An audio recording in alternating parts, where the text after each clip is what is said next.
Real champions are never complaining about anything,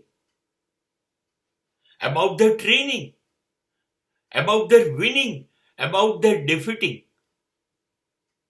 Why they are defeated? Why they are not champion again and again? They are not complaining.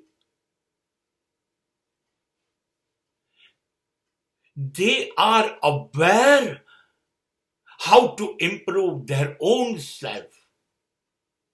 Nothing else.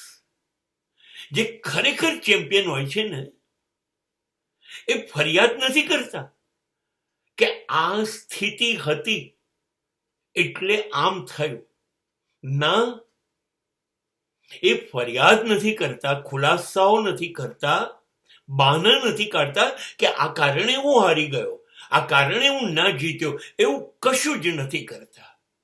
એ માત્ર પોતાની તરફ જુએ છે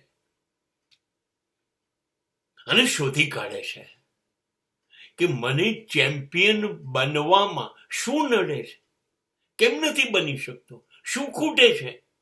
બસ એ સુધારી નાખવું, એ improve કરી કાઢું અને પછી હું ચેમ્પિયન જ છું, મને કોઈ હરાઈ નહીં શકે.